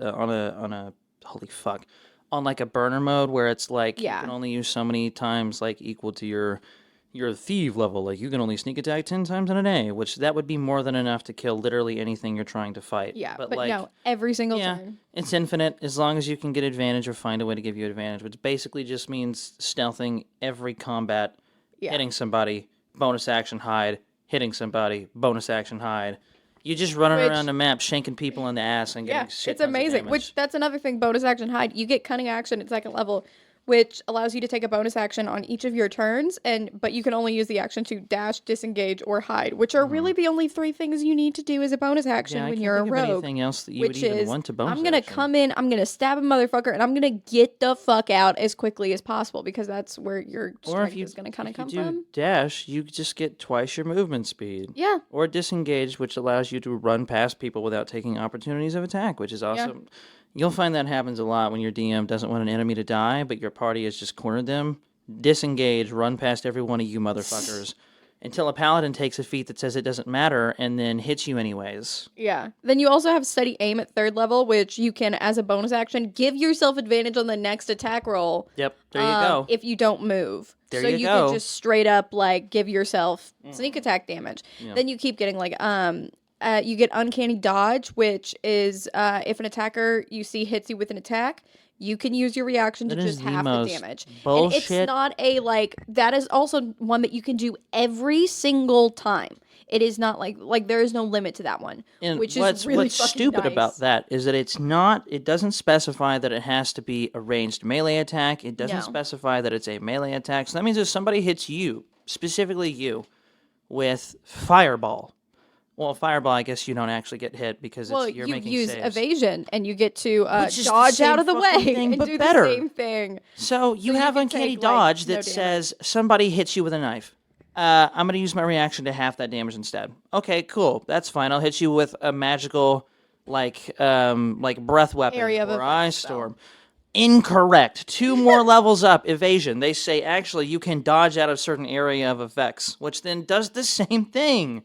Half. And you know what's crazy? This one gives you the opportunity to take no damage. Oh yeah, if you pass the like roll where you're supposed to take like half damage from an area of effect You spell, can then get you can just say zero no damage. no damage. And is that even it's 7th level damage? When you are subjected to an effect that makes you, that's not even a reaction or bonus action. Nope. That's just a permanent effect. Yeah. So you as a DM, you go, okay, fine, I can't hit him with martial weapons. We're going to move to area of effect spells. no. Incorrect. You know that plus 10 they have to dexterity saving throws? Fuck you. 0 damage. Fuck you again. 0 more damage. Yeah, it's My alternative to fighting rogues is to take control of larger characters in the party and whack fuck them. Just whack fuck them. you've done that several times. I've done it several times. Or take control of the rogue themselves. Yeah, there's so many ways you can get out of things. They're slippery motherfuckers. If you paid attention, you would realize that the rogue does everything the ranger does, but better. Yeah. But literally better. And And at at lower earlier levels. Like significantly lower. It's fucking And then ridiculous. for like 11th level, you get whenever you make an ability check that lets you add your proficiency bonus, anything you roll 9 or lower, it's a 10. Mm-hmm. Which is pretty nice. Which is super nice. And then blindside at 14th level, if you're able to Same hear, thing, rangers. you're aware of the location of anything Anything that's invisible. But see, the difference between rangers, I gotta say this, difference between rangers and rogues in this case is that for rogues, it's only within 10 feet. Rangers, it's within 30 feet, which is a pretty significant difference. But if you're going to be up close as a rogue Then it to get your doesn't sneak attack damage anyway. Matter. Yeah. 15th level, you get proficiency in wisdom saving throws. 18th level. 18th level is the only thing that I care about on this list being absurd. 20th level, I don't even really care. So 18th level says that you are so evasive. You're so good at slipping and dipping and dodging, right? That nobody ever gets advantage on hitting you while you are conscious. Fuck a legendary action. Fuck a big boss. Fuck a rogue playing against you with the same exact moveset and using the thing that gives them advantage. Incorrect. So that means rogues can't. Your eyes are open, can't baby. sneak attack damage. You see it the fuck all, dude. Yeah. And then 20th level, you can just do basically whatever you want to. So if your attack misses a target, incorrect, it hits. And if you fail an ability check, Incorrect, you it can hits. treat the D20 roll as a 20, Not natural 20, but it's a 20. which is still insane. But that is 20th level, and that is a really hard level to get to, and you can only use this feature once until you finish the long rest. So it's cool, but it's a 20th level ability. It's like your ultimate in any kind of video game or whatever you're talking about. 20th level abilities are for people that are on par with gods. Yeah. Like in the new Baldur's Gate 3, They only let you go up to, I think, 12 or 13, and the reason for that being 20th level, you're literally fighting gods, Yeah. which is insane. Yeah. So what's next on the list? My babies. Sorcerers. Yep. Sorcerer. I I can do 2 things at once, and then I can do those 2 things twice, and then I can do those two things 4 times. Sorcerers are, Fucking annoying. in my opinion, Annoying. the best class. No, they're not. So sorcerers are basically, there's full spellcasters, but where they differ from like other I'm spellcasting going to classes take a potty break. I'll be right back. is that they have, their magic is innate to them. They don't have to practice. They don't have to do anything. It's not like wizards where they've got to learn from a spell book, and it's not like warlocks where they've got to make a deal with They're somebody. just good at everything. They're just fucking great at everything naturally. They're a charisma-based class. And then at the first level, you're going to choose your origin, and that's going to be basically your subclass. So the options for that are Aberrant Mind, Clockwork Soul, Draconic Bloodline, Divine Soul, Lunar Sorcery, Shadow Magic, Storm Sorcery, and my personal favorite, Wild Magic, which we'll probably talk about more when Robert gets back, because I played a Wild Magic Sorcerer for the longest time, and it's probably the most popular subclass of sorcerers, and if it's not, it should be. It is so much fun. Downsides of sorcerers, you do get D6 hit dice, and you get a pretty low AC unless you like max out your dex. So you're a squishier character. But you get 4 cantrips at the first level, along with, oh my gosh, my page is not loading. With 2 first level spell slots. So your cantrips are really going to be what carries you, because you get so many of them. Which is really nice. You also have your Font of Magic, which you get these things called sorcery points. You start at second level with 2 sorcery points, and these points allow you to do just about anything that you want. At second level, you get flexible casting, which is you can spend sorcery points to gain more spell slots. Or alternatively, you can burn spell slots and turn those into sorcery points. So at first level, if you're out of spell slots, you can spend your 2 sorcery points and change that into a first level spell slot, which is nice because you could basically infinitely create spell slots as long as you have a way to continue earning sorcery points, which is really nice, especially when you get to higher levels. At third level, you get to use meta magic, which is you get to use those sorcery points for more things. They each cost a different amount, and some of the things they can do are like pretty nutty, all things considered. You've got careful spells, so you can spend 1 sorcery point and choose a number of creatures up to your charisma modifier, which is your spellcasting class, so it's probably going to be pretty high.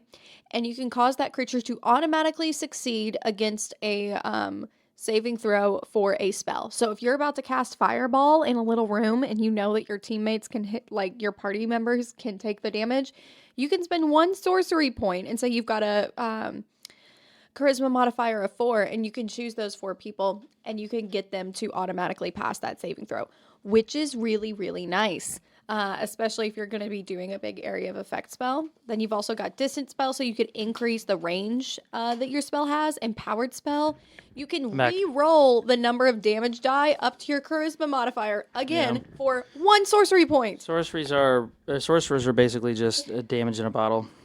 So. Yeah, it's amazing. You've Literally, got extended spell to make 1 sorcery point to double its duration for whatever spell. Heightened spell. You can spend 3 sorcery points to give a target disadvantage on the saving throw. Quicken spell, which is one of my favorites. Quicken spell can get fucked, respectfully. You spend 2 sorcery points and change the casting time of a spell to 1 bonus action. Mm-hmm. And let me tell you, I spammed the fuck out of that one. Crazy. Goes nutty. Then you also Talk about doing Eldritch Blast twice in 1 round. Oh yeah, and there's feats you can take. So like even as a sorcerer, you can take a feat to get Eldritch Blast. Spell Sniper, you get to choose 1 ranged attack cantrip, and you can just spam that. You can use Twin Spell, which is when you cast a spell that targets only 1 creature and doesn't have a range of self. You can spend a number of sorcery points equal to the spell's level and target a second creature within the same range. Yeah, 1 baby. sorcery point if it's a cantrip. So you can spend 1 sorcery point and cast. How far down on this are we? Are we just at meta magic? Yeah. Jesus Christ. There's a lot that they do. Yeah, but we gotta I'm like. gonna speed through the rest. I'm we, gonna we speed gotta through the pep rest. and step. Meta magic is what makes a sorcerer a sorcerer. Also, their whole shtick is, if she didn't already say it, raw magic. They have magic for no fucking reason. They're powerful for no reason. Your DM's gonna be like, oh, mysterious sources picked you. But if they've picked you, then you're just a fucking warlock. So you're magic. That's the whole thing. You're magic. End of story. Twin spell at higher levels, you can if you have Eldritch Blast, you're able to cast 4 twice. Eldritch Beams at once. Yeah. Which is a lot. And Eldritch then Blast, for reference, which we'll talk about when we get to the Warlock, which I think is next, which is one of my favorite classes. Eldritch Blast is like a Warlock native cantrip, and it basically just means that you get to do a fuck ton of damage all the time, every time. And it's one of the only cantrips that there are specific perks to level up. yeah, it's really, really nice. Or features, I guess, sorry. At 5th level as a sorcerer, you get to tap into that inner spring of magic, and you can basically re-roll a d20 for a sorcery point. The rest of the kind of bumps to sorcery are going to come from your subclasses. I said I would wait to mention about wild magic until you got back. Okay. Yeah, that's fine. So what's wild magic? I'm just gonna look at the list because I'm using D&D Beyond right now just for reference, like my notes are, because they have a lot of the features laid out in a different way. So I'm just trying to look at the subclasses. I'm going to talk about wild magic for just a split Yeah, go second. ahead and hit wild magic. 'Cause wild magic is one of, in my opinion, wild magic is what the sorcerer is most known for. Yeah. It's inspired a ridiculous amount of people to play characters that are just really fun and wacky and powerful. Is Allie Beardsley a wild magic sorcerer in Unsleeping City? Yeah, in Unsleeping City. Yeah, so if you've seen it, that's a great example. Allie Beardsley's Beardsley's character is a wild magic sorcerer. So the whole time it's like, cast a spell and something wacky and crazy happens, and you can do so many fun things with that. Yeah, every time you cast a spell, you roll a d20, and if you get a 1 on that d20, then you roll on something called the Wild Magic table, which has the official one has 50 options. We made our own custom one for my character that I was playing that had 100 options on it. So you roll a d100 or 2 d10s, and this random effect happens, and you don't really have control. Some of them are like you turn into a potted plant. Others are like you cast fucking fireball in the center of the room. Yeah, some are like you cast like oil slick at your feet. You're invisible for the next minute and 20. Next time you would die, come back with full hit points. There are also some where it's just like you die. Yeah, it's... Some of them are good, some of them are not so good. It's wild magic for you. Yeah, but it's super, super awesome. I love sorcerers. If you multi-class sorcerer and warlock, you could just say, fuck you, infinite spell slots, which is really nice. Yeah, so Tides of Chaos, level 1, you basically just get to re-roll something equal to, what is it? How many times you get to do that, Tides of Chaos? Just once. So just once. But basically it just means, actually no, re-roll that. But there's also, before you regain the use of this feature, you can have the DM roll on the Wild Magic table, and then you regain the use of this feature. So if you take risk of rolling on the Wild Magic table, you could use that. Having an infinite Tides of Chaos while increasing your chance to do the only thing your subclass is amazing at, might as fucking well, dude. Yeah, Why wouldn't you do that? Why wouldn't you take infinite Tides of Chaos if it means that you just get to do what your character already wants to do? Yeah, it's so much fun. Ben Luck, and then we'll probably move on. Yeah. So you get to kind of use your wild magic. Anytime you see a creature that makes an attack roll, ability check, or saving throw, you can use your reaction, spend 2 sorcery points to roll a d4, and apply it as a bonus or a penalty. There was a big fight at the end of our last campaign, and he took things from all of our subclasses, and Ben Luck fucked us over. Yep. So many times. So we'll talk about this at some point because I think we both have interest in doing an episode just talking about our previous campaign. Yeah. The BBEG, big bad guy, right over the fuck. Big bad evil guy. Yeah, big bad evil guy. I always forget evil. I just your villain, your main guy. Mine was a character that basically kind of lost himself in sort of this like magical fuckery that he kind of did to himself. And like the character's natural ability was to shapeshift and take on the abilities and the appearance of anybody else. Well, he was incredibly powerful, and so the way that I wanted to make that more fun was saying, what if that ability was broken and he just randomly shifted into different, like any creature or character that he saw at any time in his life, being a god that's lived like a really, really long time and been to a lot of different worlds. Well, at the very end, something that happened was he was brought back, and he was brought back fixed, which is scary. In the moment, he did a lot to help the party, but it was like, cool, now I'm going to do what I want to do. And everybody was like, actually, no. So then it ended up in this big climactic infight. It was one of my favorites I think we'd done. And It was really awesome. basically the way that I had done his character, it was very like custom. He had the ability to basically bank. He had no spell slots, but he had the ability to bank any spell, cantrip, or ability that somebody did if he saw it, and then could then use it whenever he wanted to. Made that last fight. Yeah, the limitation was, of course, that he could only cast it at the same time that they casted it. So if they used it as a bonus action, he could only use it as a bonus action, so on and so forth. But it basically meant that, like, any spell that he saw somebody cast, even if multiple people cast a spell before his turn, he got to bank every one of those spells and then use it. He had nothing he could do on his own, but he could do everything else everyone else could see. And so that was really fun to. And this was a party full of spellcasters, so we were fucked in terms of like hitting. The him amount of physically. spells that I got from ridiculously broken things that I got to use because I don't know, like it was to a point where you write yourself into a hole. All of these classes are really broken. How do you make a 1v4? Was it 4 or 5? 1v5 fair.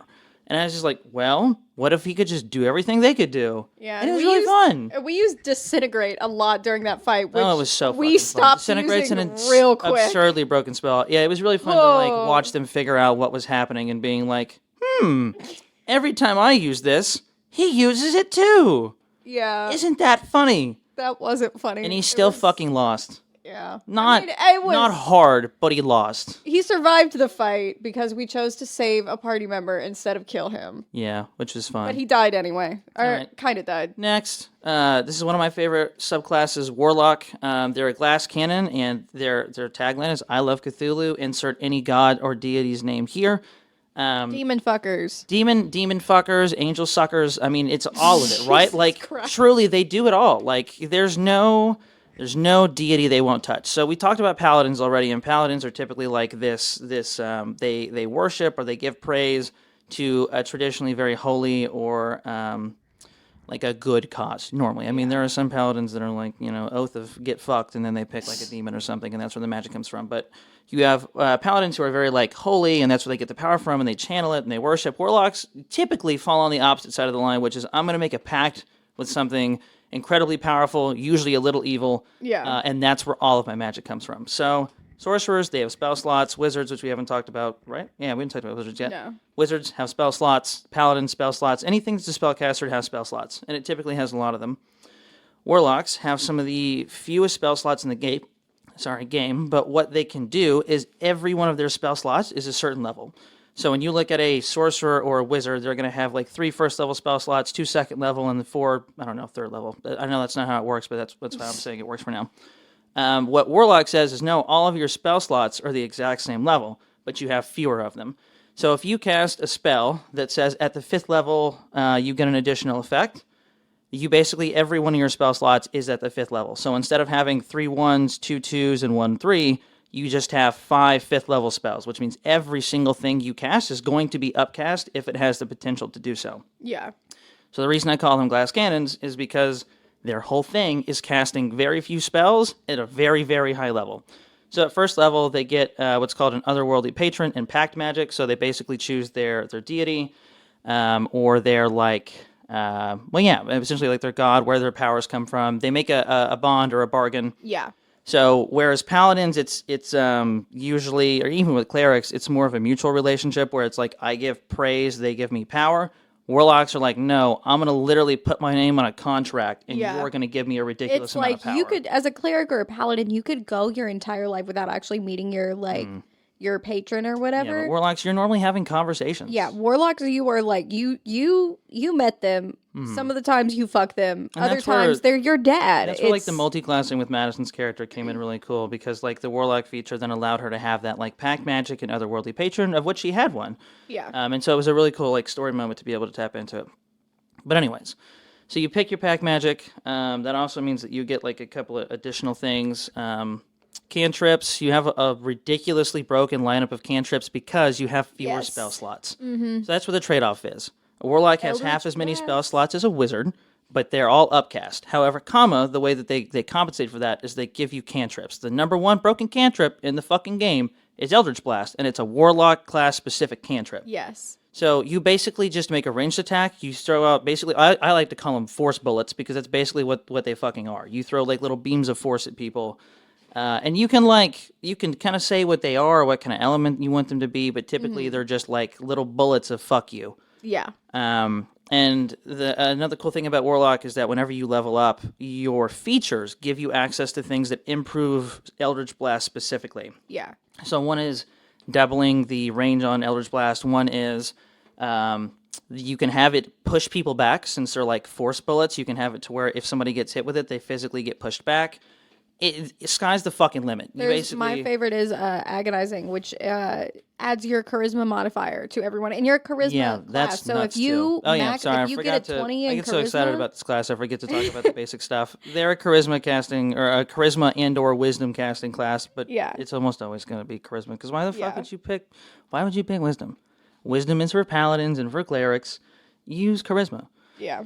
Well, really, just for clerics. Paladins also use charisma, but whatever.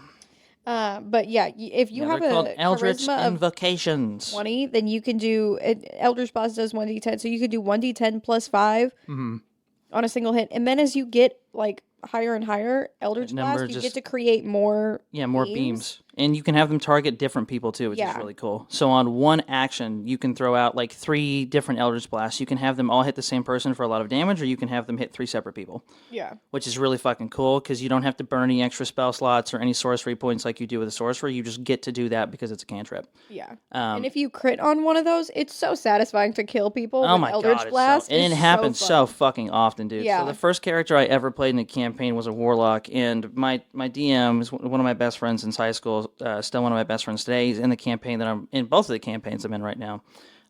It was the first time any of us had played. It was the first time he DM'd, and he just wanted to see like how broken our characters could get because we all watch anime and we like the idea of like all the protagonists getting absurdly powerful with their own different things. So it was only a campaign of 3 players. It was me and 2 other people. I single-handedly, at the end of that campaign, 1v2'd them both at the same time and won by a ridiculously large margin and just basically became the new big bad evil guy at the end of the campaign. Yeah. And so now it's a running joke that my character in the new campaign that I'm playing with them is that character's son from like a love affair that canonically actually happened. And so every time I do something evil, because I'm a paladin, they're all like, your father's showing, because that character just fucking killed people willy-nilly at the end. But it's fun. So Eldritch Invocations, when you level up. It's fun to be a little evil. Agonizing Blast, prerequisite Eldritch Blast cantrip. You can also get Armor of Shadow, so you can cast Mage Armor at yourself without spending anything, which is nice. Which is so nice. You can cast Levitate on yourself, again, without casting a spell, as long as you're at the 9th level. You can get Beast Speech, talk with animals without... All of these are basically do whatever you want without casting a spell slot, which is really cool. You can also get some kind of flavor text here, Beguiling Influence. So you gain in proficiency in deception and persuasion skills, so on and so forth, and so on and so forth.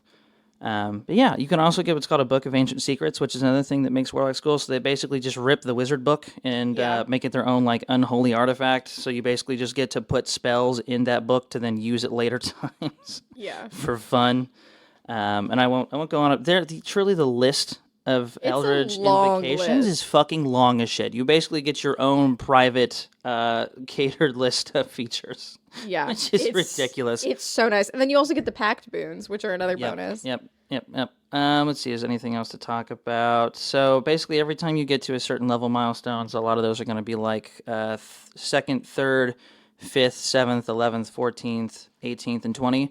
Every single time you hit one of those big ones, you're going to get, like, your patron is going to give you another, like, gift. So at the 11th level, your patron bestows upon you a magical secret called an Arcanum, and then you basically get to choose one 6th level spell from the Warlock's list as this Arcanum. You can cast it without expending a spell slot, finish a long rest. You just get to have a 6th level spell granted to you that you can use for free whenever you'd like, and then you get to do that more and more as you level up. Yeah. You just get to use it even more.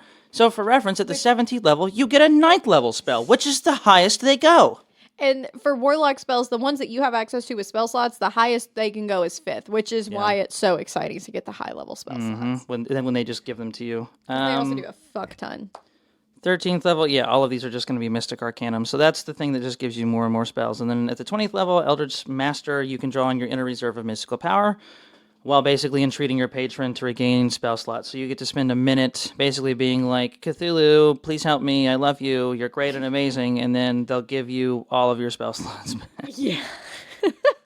Just, that's it. You get to use it once a day, but like as a fucking class that has no spell slots and also does some of the most damage in a single turn out of any class on the list, just a minute in the corner, being like, hey guys, give me 5. Not even 5, give me 1. Yeah. And I'm going to go pray to Cthulhu real quick and come back with all of your 5th level spell slots. It's just imagining like It's standing in the ridiculous. corner like Blair Witch style, just like, hang on guys, just a minute. And then the one thing that I didn't talk about that you reminded me of that I guess I completely glazed over is pact boon. So Yeah. at 3rd level, your otherworldly patron bestows a gift. And then you basically get to pick like a pact. So there's Pact of the Blade. You get a weapon that you can basically manifest, which is really cool because they're not a very martial class, but they can be, which is kind of an interesting thing And then about you warlocks. can also, you have Eldritch Invocations that can like, You can also turn lot of one damage magic with weapon those. that in your possession to your pact weapon by performing a ritual, which is really fucking cool too. So if it's a thing where like you have this really cool magical weapon that your DM has given you that like levels up with you or is sentient, you can then make that your pact weapon and you can just manifest it whenever you want to, which is really fucking cool. yeah. And like thematic, I guess. There's also a Pact of the Chain, so you basically get a familiar, and you can choose from Imp, Pseudo-Dragon, Quasi, which is a fucking dumb little thing. It's like a demon, and then or a sprite, and then you can kind of control them, which is cool.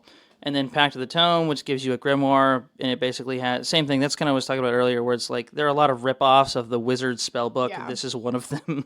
You get to do all sorts of fun things out of your Book of Shadows, add spell slots to them, so on and so forth. And it's cantrips from any class. So you can choose like cleric and paladin ones where you can heal people. So you can add healing to your fucking Warlocks are being a another warlock. warlocks are another really customizable class in terms of what you can do with them. But yep, it's one of my favorite classes. It's also one of the most broken characters I've ever seen. Was the one that I played because if your DM lets a warlock off the chain, it's really sky's the limit. So next we're gonna hit wizards. So wizards are basically they can do everything. They're all wizards. of the time. So the description we have for them is gifted kid burnout's favorite too many things. So sorcerers, they have a limit of how many spell slots they can have, so on and so forth. Warlocks, few spell slots, high damage. Paladins, they're like supplemental healing. Clerics, they're just healing. Wizard, there's no end to what you can have. You have a book, you can put anything in that book that's a spell. And then you can then ready those spells for the next day and cast any one of them. So the first thing you're going to pick whenever you become a wizard is your arcane. So you'll get something called an arcane recovery. And then, what was the other thing?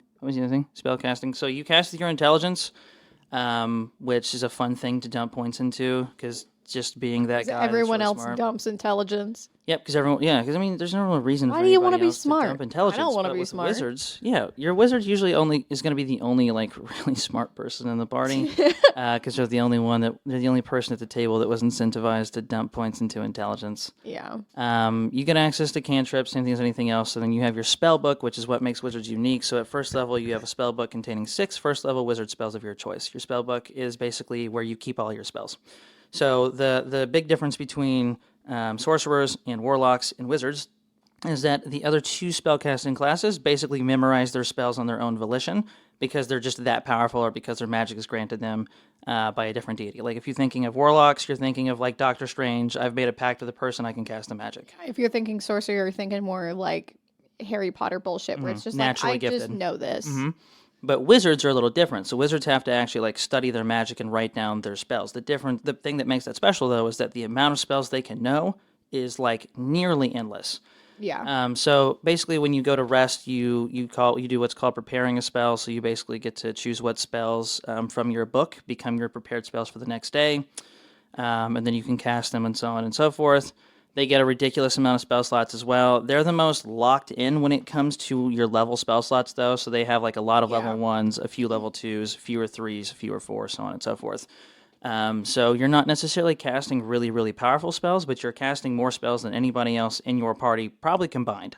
Yeah. Unless you're like competing with a sorcerer who's just spending fucking sorcery points to get all their spells back. Sorcerers can just do whatever they want. Yeah, and wizards are a little more bound to what their spell slots allow them to do. You can cast a wizard spell as a ritual as well. So rituals basically take a longer time, but they don't necessarily use a spell slot. I will tell you the amount of times I've seen people cast a ritual at my table is maybe one. They're not picked. There's no reason for them to be picked, so on and so forth.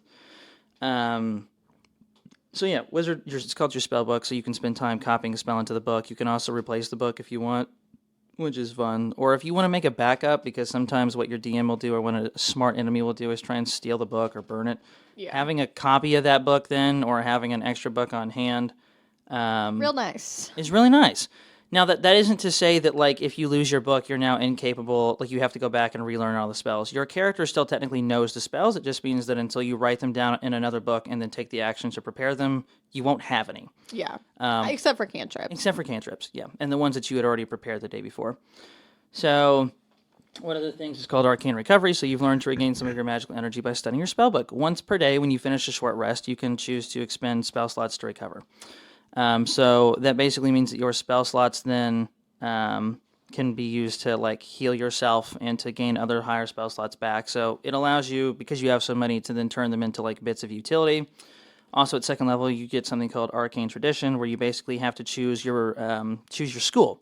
Your So subclass. Yeah. This is your There subclass. are a Which happens technically happens one level earlier than it happens with any other classes. Most of them are subclass locked until 3. Yeah. Warlock is kind of 1, but not really. And then wizards are 2. So wizards, you get to choose from abjuration, conjuration, divination, enchantment, evocation, illusion, necromancy, or transmutation. Quick breakdown of what those mean. Abjuration is usually like abjuration is usually creating illusions, right? Or is that conjuration? That's illusion. Yeah. All right. There's literally a fucking thing called illusion. Excuse the fuck out of me. Anyways, divination is going to be casting things like light, cure wounds, mass heal wounds. Abjuration. Enchantment is like you can enchant weapons. You can enchant. Abjuration is like protection. Yeah, abjuration is like a lot of shield stuff. Conjuration, you're going to make familiars. You're going to summon demons. You're going to summon all sorts of fun shit to fight for you. Enchantment, you learn a lot of ritual spells. You learn how to cast things as rituals at regular casting speed, which is really cool. Evocation, you'd have to tell me what that is. I don't remember what evocation is. Elemental effects. Yep. So you get to cast fun elemental stuff. Necromancy sounds exactly what it sounds like. You get to raise things from the dead. Necromancers are very fun. And then transmutation, you get to turn things into other things, which is also very fun. So you choose that at your second level. Is a lot.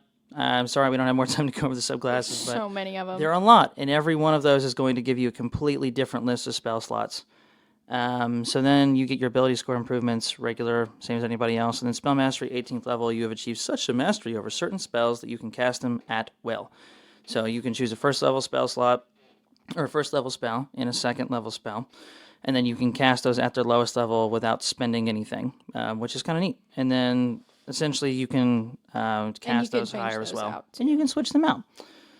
And then signature spells, when you reach 20th level, you gain mastery over 2 powerful spells and can cast them with little effort. Choose 2 third-level wizard spells in your spellbook as your signature spells. You can always have these prepared. They don't count against the number of spells you can have prepared, and you can cast each one of them without expending a spell slot. So, yeah, wizards are kind of like a do-it-all. They're usually your utility at the table. Yeah. They'll do a little bit of everything. They'll have detect magic. They'll have counterspell. They'll have mending. They'll basically, they are your utility at the end of the day. Like, if you need to solve a problem, or if you need to fix something, or figure out how to get around a magical barrier, or figure out what a magical weapon is, ask the wizard. Ask the wizard, because the wizard is probably going to have access to a spell that they can just use, or do a long rest, switch the spells, and then cast it the next day. And so sometimes a lot of people don't want to play wizards, and they'd rather play a sorcerer or a warlock, because like the idea of doing more damage is fun. I will say, and all the times that we've played, I think I've seen wizards come through the most in terms of like pulling something out of their ass that was really beneficial for the party, because absolutely. the list of things that they can do is endless.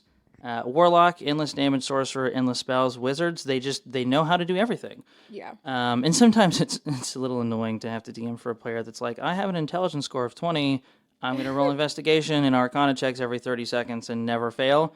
That's when you start giving them like 25 and 30s on their DCs. Yeah. But believe it or not, they'll hit it every fucking time. So if you just want to be the smartest guy in the party and also the person that has a solution to everything that happens. Last campaign, we had... Be a wizard. It was like a plus 14. Yep. To Arcana. Ooh, I've been... a lot. I've been gatekeeped by D&D Beyond. I do not own the books to look at the Artificer and Blood Hunter rolls. I got it. So I will steal Madison's campaign. Or not campaign, Jesus Christ, her laptop. Laptop? Yeah, sorry. I'm talking about a lot of the same stuff, so. Okay, I'm pulling them up now. I personally don't know a lot about either of these classes, so I'm going to hand that over to Robert, because he has my laptop now, so I can't have my notes. I know a little bit. So Artificers are I'll just interject and be my charming self. Artificers are like your Tinkerer class.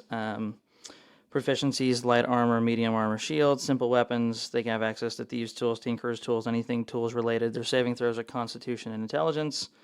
Where does it say? How am I not finding this? What is their casting ability? Do they have one? Scroll down.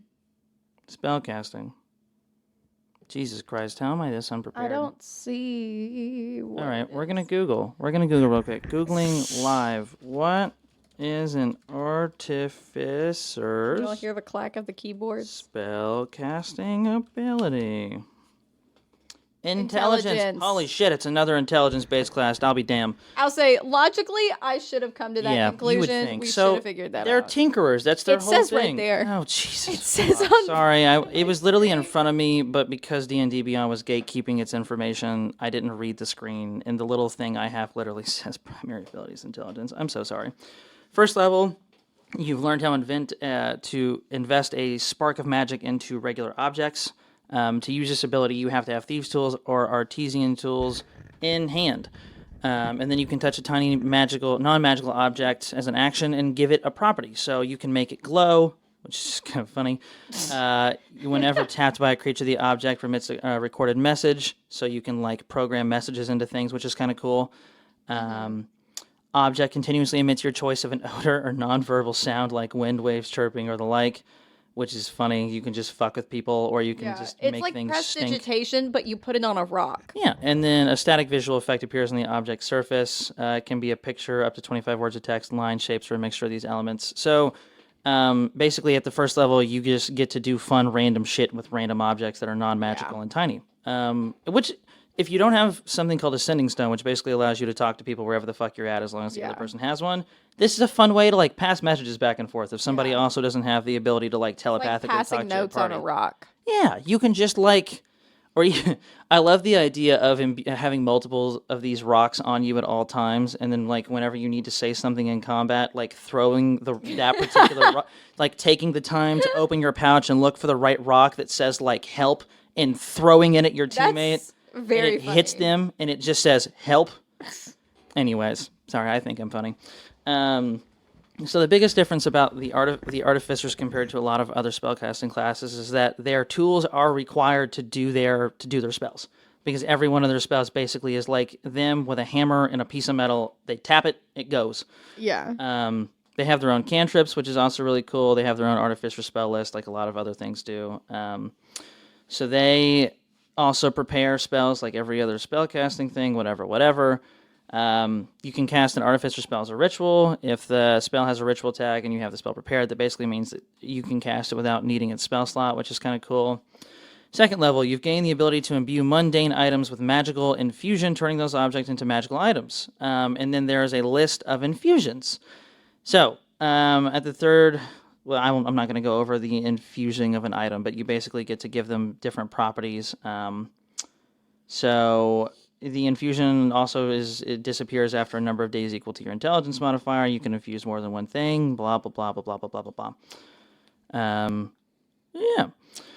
So at the third level, you choose the type of specialist you are. So it's essentially what things do I like to tinker on the most? Mm-hmm. There's alchemist, there's armor, there's artillerist, there's battlesmith, and then it looks like some other things are kind of homebrewy. There's also forge adept, master maker, maverick, archivist, armor. So all of these things, all these subclasses are basically how do you like to tinker? So in alchemist, it's going to be more chemical stuff, like throwing potions at people, crafting potions mid-combat, using chemicals to create really powerful effects. Armor is going to be Honey Lemon from Big Hero 6. Yeah, like Honey Lemon. Armor is going to be more buffing your allies a lot, creating really powerful sets of armor for your allies, also making your armor do things for you in combat, which is really cool. Artillerist, it's, artillerist, artillery. You're launching rockets and missiles and grenades at people, which is just fun. You basically just get to be like a high damage guy in the back who's like setting up his mortar as everybody else is going into combat and just firing like fucking wild. Battlesmith, you're running in there with like a hammer, a suit of armor on, and a little tech gadget in your right hand that like shoots people with lasers or some stupid shit. So on and so forth. You get the idea. So at 3rd level, you've learned how to produce exactly the tool you need. With Thieves' Tools or Artesian Tools in hand, you can magically create one set of Artesian Tools in an unoccupied space. This creation requires an hour of uninterrupted work, which can coincide with a long rest or a short rest, which is nice. Through the product of magic, these tools are non-magical, and they vanish when you use this feature again. So what that basically means, because it's not very specific, if you find a door, and the door has a really, really, really, really big lock on it that your rogue for some reason cannot seem to pick through, and your wizard cannot find a spell for, and for some reason you also have an artificer in your party, your artificer can then just rogue, a wizard, and an artificer walk into a bar. Which is fuck. They're all incredibly good at getting through doors. But anyways, you can basically sit down and then make the exact tool you would need to get through the door. Now, as a DM, I would not be so generous as to say you spend an hour of your time. It took, like, the rogue didn't break it on like a 26 sleight of hand check, and your wizard doesn't have a spell for it. So that means you just get to open the door with a fucking tool you put together in an hour. Incorrect. What I might say for that then is, like, you can let your rogue use the tool, and the DC goes from like 30 to 15. What door are they trying to get into? I use extreme examples. It doesn't always have to be like that. It could also just be like you need to make a grappling gun to get across a cavern, or you need to make a really cool use of this is if you have an enemy that you keep running into that for some reason your team can't seem to damage or take down, give your artificer an hour and they'll make a weapon that maybe allows them to then get through that shield or damage the enemy. So they're also very utility, kind of like the wizard, but it's a little more like Tinker and a little less spell slot. Yeah. At 6th level, your proficiency is now doubled for any ability check you use that uses your proficiency with a tool, considering you will be using your tools 24/7. That's pretty fucking nice. 7th level, you gain the ability to come up with solutions under pressure. When you or another creature you can see within 30 feet of you makes an ability check or saving throw, you can use a reaction to add your intelligence modifier to that roll. Damn. You can use that a number of times equal to your intelligence modifier. You regain all expended uses when you finish a long rest. So you're incentivized in this case for being smart. So where a wizard might just have a spell to heal you or give you armor, an artificer is going to say, I'm so smart, I'm going to make you smart. And because you being smarter in this instance means you don't get hit, Merry Christmas. Yeah. So that's kind of fun. So there's a little bit of support in there as well. Magical item adept, when you reach level 10, you achieve a profound understanding of how to use and make magical items. You can attune up to 4 magical items at once. For reference, isn't it normally, is it 3 or 2? I don't know. I thought it was 2. I'm pretty sure you can only be attuned up to 2 magical items at a time, which means that artificers just get to double that. Magical items, for anybody that isn't familiar with a magical item, are fucking broken 99% of the time. They do ridiculously crazy things. All right, we're going to try and get through this as fast as Madison has class soon. So at 11th level, spell storing, you basically get to store a spell in an object, which is really cool. So while holding the object, a creature can take an action to then produce the spell's effect from it, which is really cool. So if you have a lot of time, you basically can give each of your party members an object with one of your spells in it, which is really cool. Yeah. There's a feature similar to that for the subclass of wizard called chronomancy, which you basically get to do the same thing but with beads. So artificer just does this in a little more official way. At the 14th level, your skills with magical items deepens even more. You can tune up to 5 magical items at once, which is nuts. Damn. You ignore all class, race, spell, and level requirements on attuning or using a magical item. So that means, say that your party has a magical item that they picked up and they just haven't gotten rid of that says you need to have make sure I read that right. Yeah. Let's say that the requirement is that you have to be level 20, you have to be a dragon, and you have to be a barbarian because it's like some big dragon boy's magical item, like it's their fucking claw or some shit. You could just say no. You can say no and attune to it anyways. What's crazier about this is if it's 5 magical items, that's like a helmet, a chest piece, a set of boots, a set of gauntlets, and a weapon. You're Iron Man. Yeah, you can basically turn yourself into Iron Man, which is what the whole fucking class is.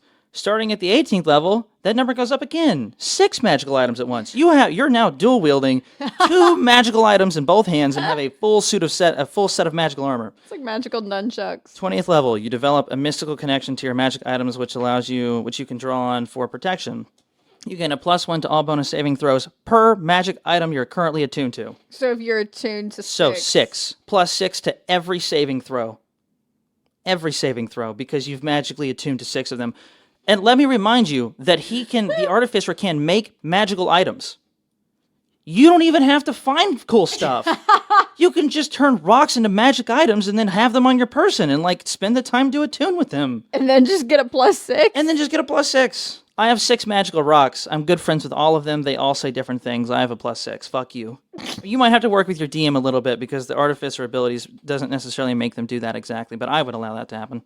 And then the other thing says, if you would be reduced to 0 hit points but not killed outright, you can use a reaction to end one of your artificer infusions, causing you to drop to 1 instead of 0 hit points.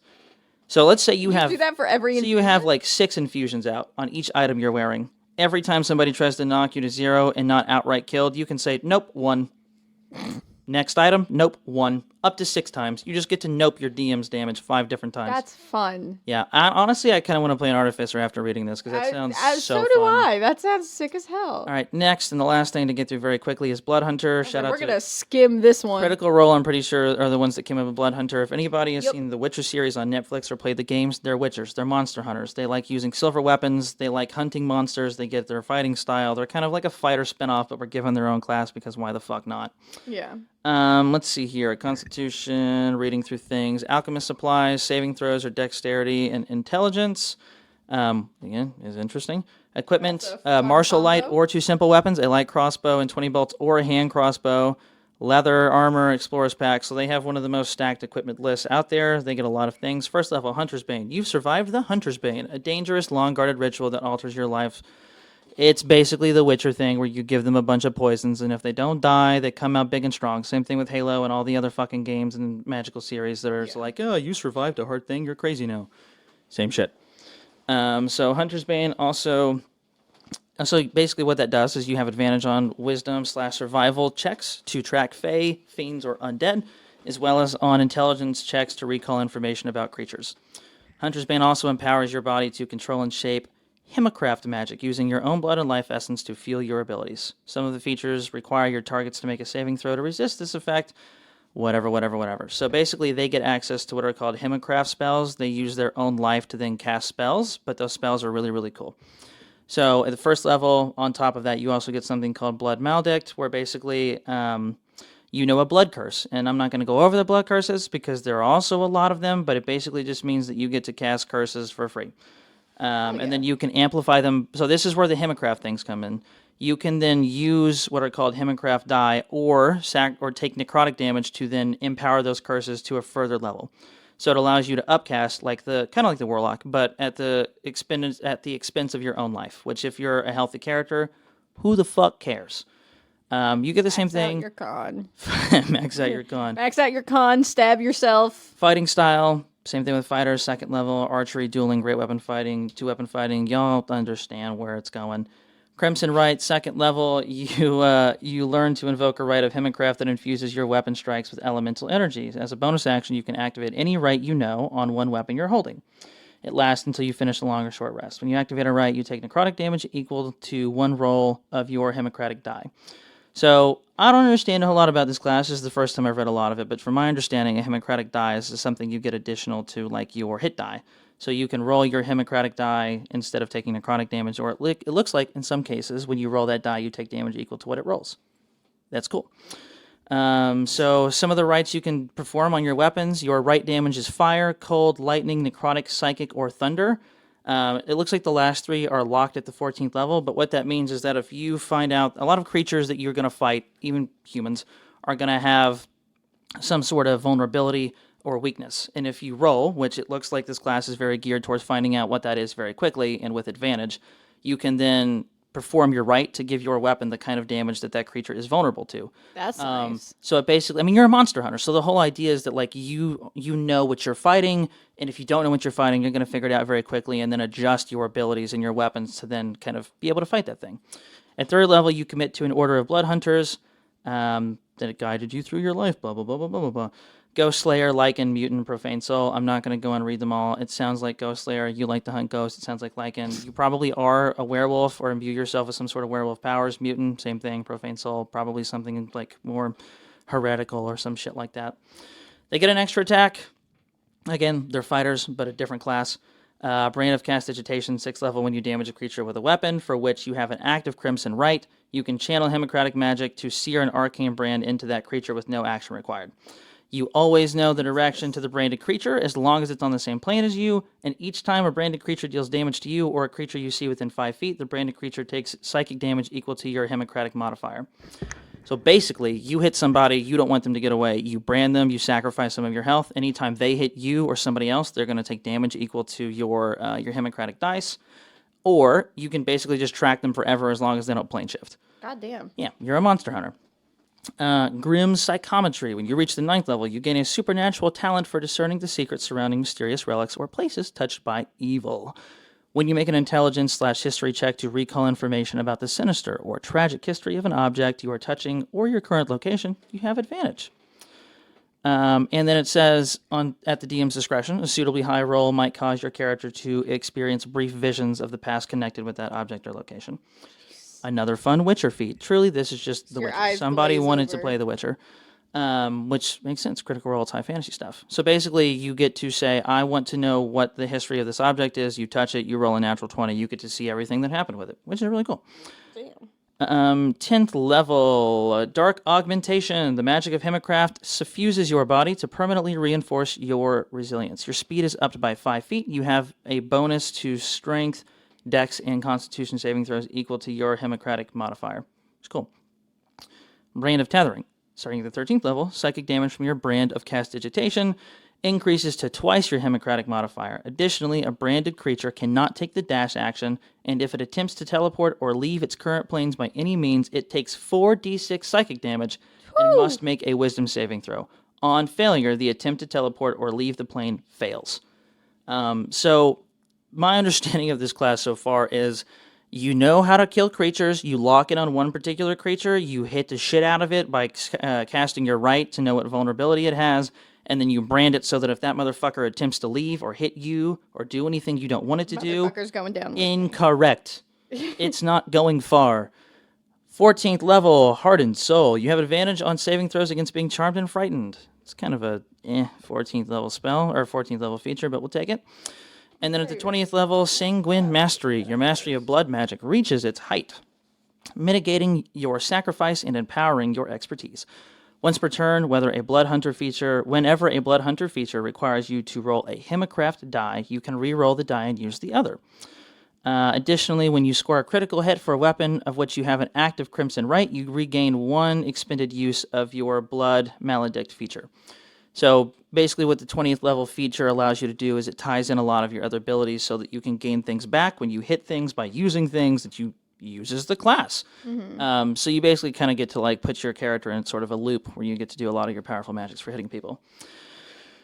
Oh my god, I ain't talking so fast. I know I talk fast. This was even faster than usual. It looks like the one thing I did miss is that the order thing that I mentioned earlier where you pick the order. It looks like at certain levels you get another order feature.